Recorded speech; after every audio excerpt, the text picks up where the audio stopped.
xibaar yu wér te wóor ca tàng ba abonnez-vous pour ngeen di mën di jot suñuy vidéo. dal leen ak jàmm seen bi di Buzz 221 HD démb ginnaaw bañ convoqué kii di Badara Gadiaga di akub chroniqueur bu tekkiwul dara ci réew mi di Sénégal gisoon nañ ay nit ñu bëree bëri yu génnoon di ko soutenir mu mel ni moom mooy chef de l'opposition ci réew mi di Sénégal. ci vidéo bi ñuy waaj a dëgmal nag dinañ leen daal di andil analyse jëmale ko ci erreur yi nga xam ne moom la état bu bees bi daal di amal ci kaawu kookee di Badara Gadiaga ba li ni mel daal di jur ku tekkiwul dara daal di nekk aku figure ci réew mi di Sénégal. première erreur bu daal di am jëmale ko ci kaawu kookee di Badara Gadiaga bàyyeekoowul en réalité directement ci nguur gi fi daal di nekk. waaye seen responsabilité kenn mënu ko cee daal di dégager ndax erreur boobee moo ngi bàyyeekoo ci pouvoir judiciaire ci ay autosaisine yi nga xam ne procureur de la république moom moo ko daal di amal ci réew mi di Sénégal. lu sabab lu tax ñu daal di wax li ni mel moom mooy que ne crédibilité buñ demee ci réew mi di Sénégal ba kookee di Moustapha Diakhaté di akub paa bu tekkiwul dara daal di koy am ci réew mi di Sénégal lu procureur autosaisiroon daal di koy jëmale ci kàddu yu mu yëkkati woon daal di wax que ne képp ku votel parti bi di Pastef dangaa daal di xalku crédibilité am moo ngi daal di am ginnaaw ba kookee ñu daal di koy libéré mu daal di amul akub conférence de presse daal di yëkkatiwaat kàddu yi gën a garaaw daal di koy jëmale ci parti bi di Pastef yëkkatiwaat kàddu yi gën a garaaw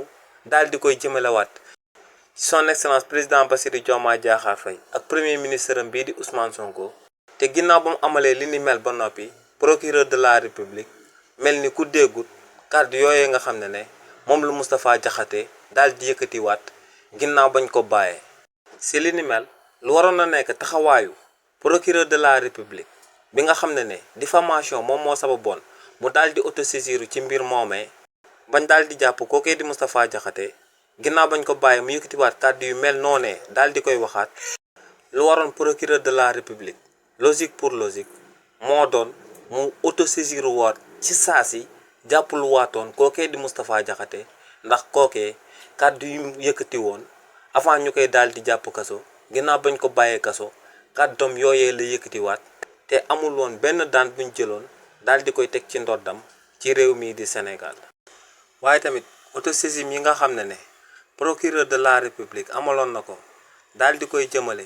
ci jëmm Abdoul Nguer di akub jëmm bu tekkiwu dara ci réew mi di Sénégal waaye tamit daal di koy jëmale ci saagakat bu mag bii di Assane Diouf di ñi nga xam ne bis bu njëkkati woon ay kàddu yu warul daal di koy jëmale ci autorité yu bees yi ci saa si nga doon gis ay site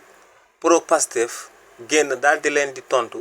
daal di démanteler bépp kàddu bu warul bu njëkkati woon daal di koy teg ci ndodd nguur gu bees gi. waaye tamit ñooñee ginnaaw buñ àddu woon ba noppi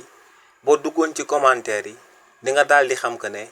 sénégalais yi amul benn crédibilité buñ leen daal di accordel ndax ci commentaire yi lu dul ay saaga doo ko fa daal di fekk ñu leen di wax que ne ay naafeq nañ bàyyi di wax lu dul dëgg. donc si lu jëm ci kaaw Moustapha Diakhaté Abdoul Nguer Assane Diouf ak Badara Gadiaga jarul woon procureur de la république daal di ci autosaisir ndax ñooñee en réalité nguur gu bees gi dañoo am ay bouclier automatique yu leen di aar jëmale ko ci ñi nga xam ne ñoom ñoo leen di sosal te ñooñee ci réseaux sociaux yi lañ koy daal di amalee te ñi leen di aar ñoo ngi ci réseaux sociaux yi fees fi dell di xamal sénégalais yi que ne ñooñee ay ngandam fenkat lañ. donc lu leer ba am moom mooy que ne ci réewu Sénégal article 80 buy wax ci offense au chef de l'État dañ ko fee war a daal di jëlee ndax bépp chroniqueur fenkat bépp kàddu bu mu fi yëkkati daal di ŋàññ régime bu bees bi ci saa si am na ay bouclier yu fi daal di nekk ngir daal di démanteler daal di wax sénégalais yi que ne ñooñee lu ñuy wax du dëgg. te tamit ci lu procureur de la république di autosaisiru di ko jëmale ci ay chroniqueurs yu daal di nekk ci réewu Sénégal boo amalee akub ñàngat ba ci biir di nga daal di gis que ne loolee amul benn sens. te lu sabab lu tax ñu doon wax li ni mel moom mooy que ne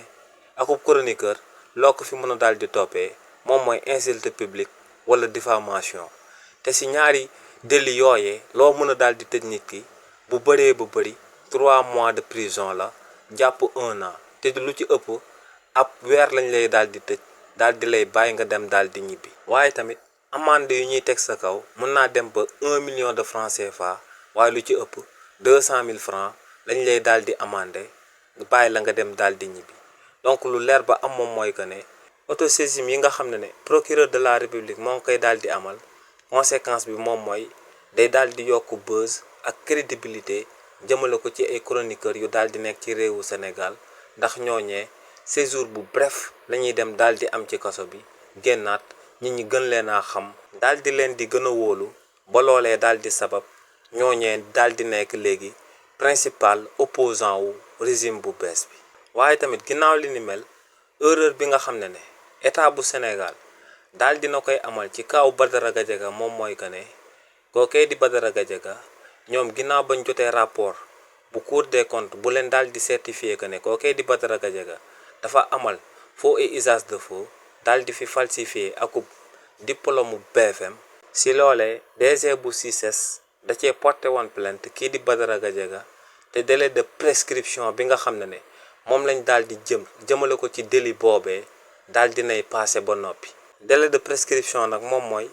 bu nit amalee akub délit wala akub crime ci réew mii di Sénégal dañ koy tënkal ay at si nga xam ne mën nga ko cee daal di topp bu at yooyee passé rek kookee dootoo ko mënati topp te li ni mel moom moo am ci kaawu falsification diplôme BFM bi nga xam ne kookee di Badara Gadiaga daal dina koy amal ci réewu Sénégal.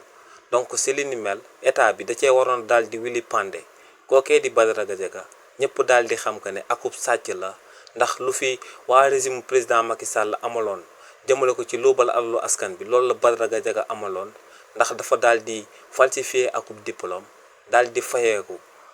xaalis bi nga xam ne ci contribuable sénégalais yi lay daal di jógee daal di lekk xaalis boobee donc kookee akub faussaire la akub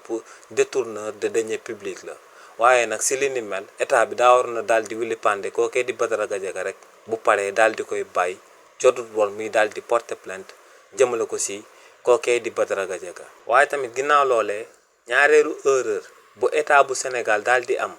jëmale ko ci kaaw kookee di Badara Gadiaga moom mooy révélation yu mujj si nga xam ne kookee di Cheikh Ousmane Touré daal dina koy xamle te muy benn message bu daal di bàyyeekoo ci benn chef bu daal di nekk ca TFM ak benn chefu opposition bi ci réew mi di Sénégal te ci biir message boobee kuy liggéeyee TFM daal di fay nekk chef daal di xamal kenn ci chef de l'opposition yi ci réew mi di Sénégal que ne daa war a daal di soutenir financièrement kookee di Badara Gadiaga ndax moom rek moom moo am fitu di ŋàññ régime bu bees bi di leen di décrédibiliser. ci élément de preuve boobee nag régime bu bees bi mënoon na cee daal di sukkandiku ngir daal di topp lu kookee di Badara Gadiaga ci kanamu yoonu réewu Sénégal ndax kookee daa am ku koy fay ngir mu daal di déstabiliser état bi ngir mu daal di andi kaawoo ci réew mi te si li ni mel mën nañ ko cee daal di toppee liñ dippee corruption waaye tamit mën nañ ko cee daal di toppee liñ dippee terrorisme ndax si loolee la état bu président Macky Sall di daan sukkandiku di daan tëj nit ñi ba noppi di leen doon toppee terrorisme ci réew mii di Sénégal. xibaar yu wér te wóor ca tàng tàng ba abonnez-vous pour ngeen di mën di jot suñuy vidéo